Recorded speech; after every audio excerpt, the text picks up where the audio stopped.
beyond, the end of the beyond, the middle of the beyond. There are crystals everywhere in the beyond. Hail to the lovers of occult. I'm Theiam, the third branch of occult, energies and chakras for energy storage. Crystals are our most important tools in the discussion of energies. Crystals are a series of flash memories that have stored millions of terabytes of environmental energy in them. These energies can be positive, they can be negative, they can be used in destructive matters, they can be used in the most positive matters. We have only 3 types of crystals, or crystals that have formed in some places. The crystals store the energy of the environment in them. Think an environment where we have a lot of human history. We had a lot of wars. For example, consider the 33-degree latitude coordinates that we talk about a lot,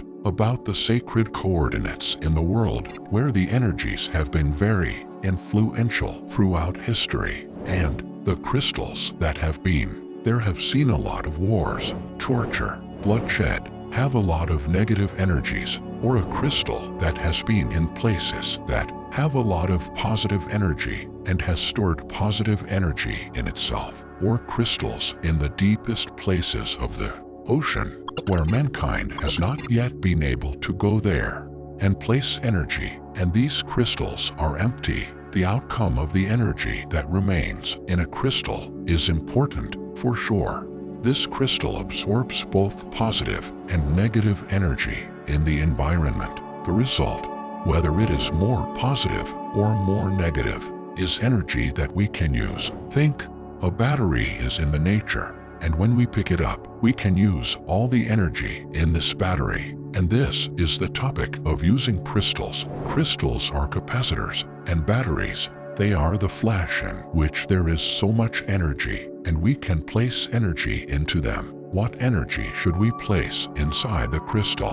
The negative energy inside yourself, the subject of projection, who wants to pour out the energies and clean the chakras, should use a tool. Where do we get these energies? Where do we place them? It is crystal, or in the discussion of vessel, or means of transferring the energy. The supernatural beings to come to our realm means to come to our 3D world. They use a vessel. Vessel means body, that this vessel is familiar, or a human, or a crystal. There are 3 types of vessels. Familiar are animals that can be made vessels, such as snakes and cats. We will get to each one of them and talk about how a familiar must be created and used when the human soul becomes small enough to share the body with other beings. In traditional occult, they call it possession. We call it vessel. They can enter the body of that person and leave. How can we prevent this? We explain everything. And then the crystals. Crystals are the best places where supernatural beings like to come and go. We open portals to other worlds with crystals, and creatures from other worlds come in the crystals if we don't want to offer our body to them. This is also the matter of vessel, which is very important to make a vessel. The use of different vessels. Basically, how important are crystals at the beginning of the beyond, the end of the beyond, the middle of the beyond? There are crystals everywhere in the beyond.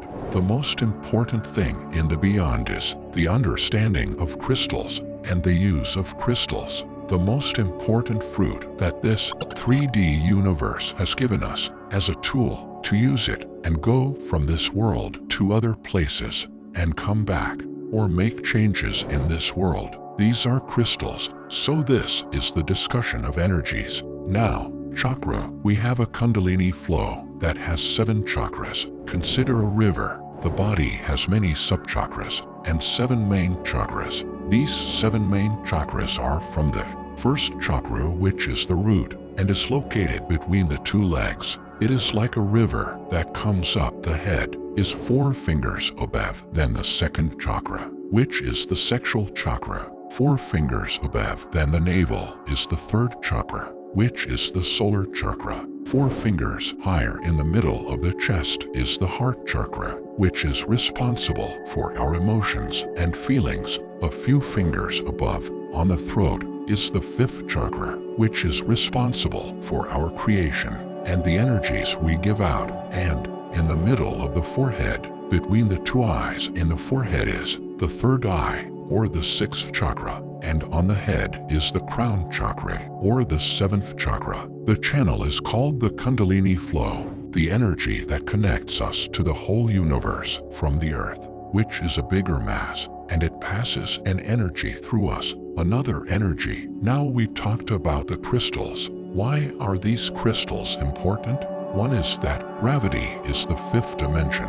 Gravity dissolves light into itself, slows down time, and etc. And gravity is the next powerful force for higher dimensions. Gravity of large masses on small masses. We, as a small mass, we have all our mood, all our nature from the earth, which is a big mass. And when the moon approaches us, our nature and mood changes to a certain extent. When Saturn approaches, when Mercury approaches, when Jupiter approaches, when the sun rises and sets, we have a repeating cycle. The first thing that humans may notice is that there are seasons and a series of repeating cycles in nature. And these repeating cycles can be planned on them and create something called agriculture. And these are the first places where technology is formed, and we can plan and move by predicting the future as a human species,